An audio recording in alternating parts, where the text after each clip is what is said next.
Good morning, everyone, and welcome to Urban Update. I'm Byron Barnett. On the show today, the biggest African festival of New England pays us a visit, and we'll also give you details on the second annual Roxbury Rocks Music Festival and Award Ceremony. But up first, the Dominican Republic and Haiti, two neighboring nations with a long history, sharing the island of Hispaniola in the Caribbean. In 2010, when Haiti was hit by the devastating earthquake, its island neighbor, the Dominican Republic, rushed to help and was among the first to send rescue workers food and water. But others will point out that anti-Haitianism in the Dominican Republic reaches back decades, if not centuries, unacknowledged and institutionalized. So when the Dominican Republic's highest court ruled to revoke the citizenship of children of illegal Haitian immigrant workers, a measure to be applied to anyone born after 1929, or a form of retroactive denaturalization, the international spotlight turned on. While international human rights groups have criticized the Dominican government for denationalizing as many as 200,000 Dominican-born who once qualified for citizenship there, the government and national sentiment on the island staunchly defend the immigration laws of their sovereign nation, explaining that even today, the United States and Canada are the only developed countries that offer unconditional citizenship to children born to undocumented immigrants. They claim that as a nation, the Dominican Republic has the right to enforce its own immigration rules. Adding to the mix is the fact that the vast majority of Haitians are black, which has fueled charges that racism has played a role in motivating the policies. Locally, the discussion has also heated up as State Senator Linda Dorsina-Forey, who is Haitian American, is filing a joint resolution in the Massachusetts House and Senate denouncing the actions of the Dominican Republic, while Cambridge Vice Mayor, Dominican American Dennis Benzan, has followed suit in a similar ordinance in Cambridge. Still, there are many Dominicans here and abroad who feel that the actions of the Dominican government are being unfairly portrayed in the international media for simply enforcing immigration laws that need to be upheld for the good of the nation. Joining us this morning for a lively discussion are State Senator Linda Dorsina-Forey, former State Rep Marie St. Fleur, they're both of Haitian descent, and immigration attorney Soila Gomez, and a Dominican American and immigration attorney in Lawrence, and Ezekiel Diaz, former vice consul here in Boston for the Dominican Republic. Now, we did invite the consul of the Dominican Republic to the show, but unfortunately, she was in the Dominican for today's program. Welcome to the show, everyone. Thanks for coming in to Urban Update. Thank you for having us. Senator Forey, let me start with you. Why a resolution here in Massachusetts condemning a foreign nation? I would say that it's important to do a resolution in Massachusetts. Other states has done it, but we have the third largest population in terms of Haitian American. But more importantly, I just want to start off that we don't believe this is all Dominicans, right? We have friends and families who are Dominicans. This is the Dominican government in the DR that has taken this step. So this resolution, it would be asking them to take a pause, to take a moratorium, because this will cause a humanitarian crisis. And that's what this resolution is about. As you mentioned, Vice Consul Dennis Benzan from Cambridge has already done a resolution, and we are looking to follow suit. Now, Ezekiel, you feel that the media portrays the Dominican Republic, as Haiti's worst enemy, when, according to you, the DR has really been Haiti's best friend for a long time. Why don't you explain that a little? Absolutely. Since the past, it's been a history, a bloody history between DR and Haiti. And right now, the big picture outside, the picture that everybody said, the government, the Haitian government want to show outside as that we are the enemy, which is not fair. We've been over there helping Haiti every time Haiti needed. If everybody has to remember right here the earthquake, the last earthquake in 2010 in Haiti. We were the first country to be inside Haiti, helping Haiti people, reestablishing communication system in Haiti, and our people was there, helping all Haitian. We are no enemy of Haitian. In all our history, we never been offending Haiti as a country. We always respect Haiti in every forum that we have the opportunity, calling to the international countries to help Haiti. But now we are the back in this movie, in this history.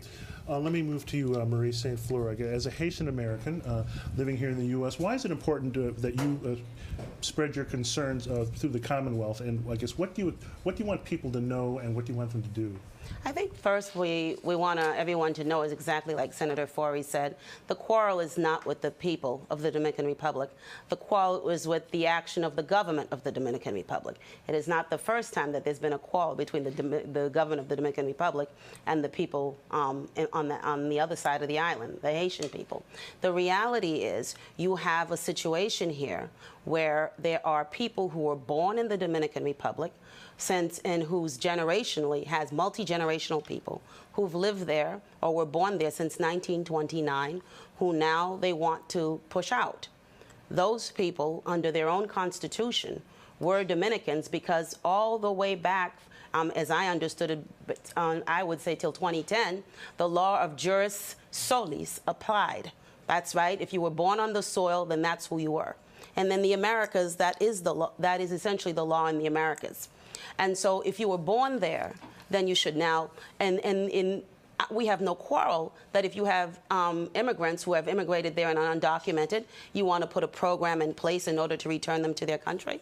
I think that's absolutely within the border. So I think what we're saying is that rendering people stateless is not right in any country, and that they can't force them onto another country, and that the international community must stand up in order to stop that particular action. Soyla Gomez, you live in a predominantly Dominican community, meaning Lawrence. What are you hearing? What are the thoughts and ideas that you're hearing in Lawrence from the Dominicans? I believe that this is a complicated issue, and people in a community like Lawrence, especially people who have deep roots in the Dominican Republic and travel there often and understand what's happening more from the Dominican Republic out, believe that the Dominican Republic is in its own right to regulate its immigration laws, to regulate the people living within the country. People who have the sentiments of somebody who's more from the United States, listening to maybe the sentiments of people within the United States, have mixed feelings, and they don't necessarily understand the process. I think this is a very complicated issue. I think that more education as to what's happening is required, and that the sentiments that I hear are people feel proud of their countries, and they don't want to hear this lashing of, the Dominican people are being unfair towards the Haitian people. Now, Senator Fleur, now there have been a lot of activists, a lot of people pretty vocal on both sides.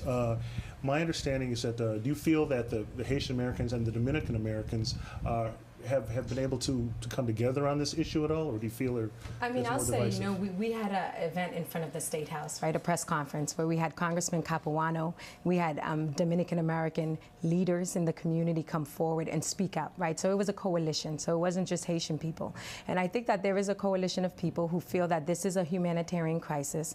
As Marie St. Fleur said, we understand the DR doing their immigration policy. I think more importantly, we're looking at people who have been born and raised in Dominican Republic for over 80 years. An example, here in America, I represent South Boston. It's like the Supreme Judicial Court, take the Irish, and say if the Irish came here in 1929, if you had a parent that was not American, and yet you've had children here, you've had grandchildren here, so you're American, but the government, the Supreme Court is going to say, well, you know what, Irish, we need you to go back. We're gonna say that you're stateless, that, we need you to go back to Ireland. So I think it's critical that is the difference, and it's not being anti-Dominican. It's just saying that to create this 250,000 people going into Haiti that still is not quite stabilized after the earthquake, it's gonna cause a serious crisis. And that's what we're really trying to get people around the table to talk about. Now, Ezekiel Diaz, so do you have the sense that the international community is ganging up on Dominican Republic, and maybe you could talk about some of the issues and concerns that you think are not being said? Exactly. And listening to Miss Mary and Miss Linda Drosena, I could see that there is a missing information in what they say.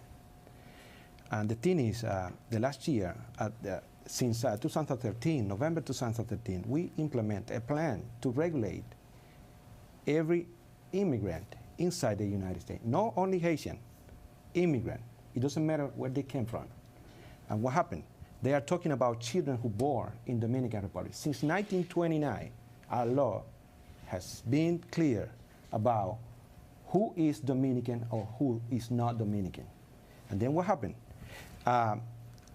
It was a mandate for the court to regulate those people. We looked into our register, into our books, and we found 55,000 children that born between 1929 and 2013. All those people were guaranteed, we grant the citizenship. We grant the citizenship. And all those people and their descendants. Then there is a missing information right there. We are not putting out any person who is Dominican out of the country. Okay. That's not true. And we're getting down here in time, so I want to go around. I want to make sure that everyone gets in the most critical points. I guess Marie St. Fleur, I guess you were recently in Haiti. I guess what were some of the sentiments that you saw there, and what really would you like to get across the viewers today? I think I'm going to restate. I think that there has been a history. It's a documented history.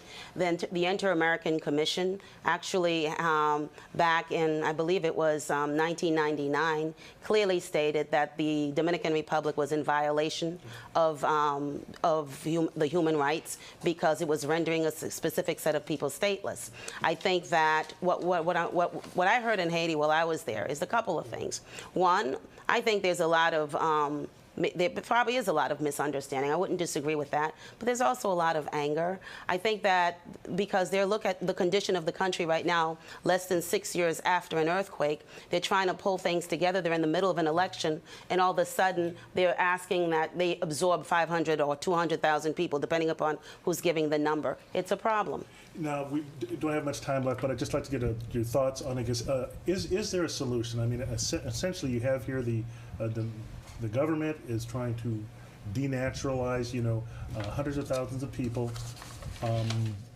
Is it fair? Is it right? Or should the government have the right to manage its own immigration policies? Is there a solution? Well, I look at it as an attorney and as a person born, raised in the Dominican Republic, and then practicing immigration law here in the United States. There's so many issues here involved with this problem. You can't look at this. There is no only one solution for this. There's many different points that you have to look at. But what I want to say is that I don't think it has been enough time. Not enough time has passed to say that the Dominican Republic is not trying to fix the problem. There is a regulation in place that I believe is being implemented, and I think that we need to give this government, this country, time to implement that regulation. Okay, I want to get in one last thought here before we have to break away. A boycott. There has been some talk about a boycott, telling Americans not to go to the Dominican Republic. I don't know, Maria, you've been in favor of that? I absolutely am. I think that in order for you to, because this is not a new problem, we can't pretend it's a new problem. So yes, I am in favor of a boycott in order to get the government, Americans not to vacation until this matter is resolved. Definitely, the Dominican Republic has a right to regulate who's within its borders. Absolutely. But it does not have the right for people that, for generations, they created statelessness for, to then push them onto another part of the island. And that would be a serious matter because tourism is a big industry for the Dominican Republic. Absolutely. It's going to be a serious matter because the first country who's going to receive the impact of that boycott is Haiti.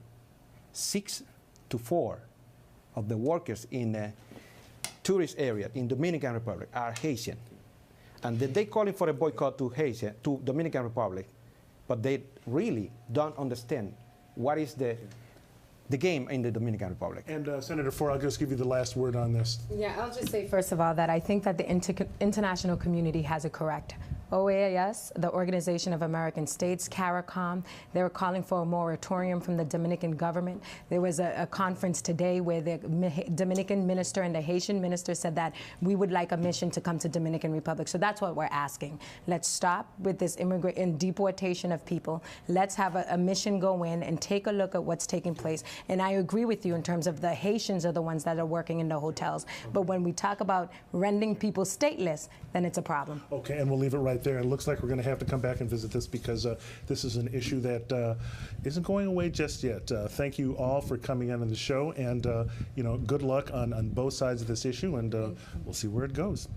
Thank you Okay, so much. coming up, another opportunity to showcase Boston as one of the most diverse destinations in the country, right here on Urban Update. Stay with us. We'll be right back.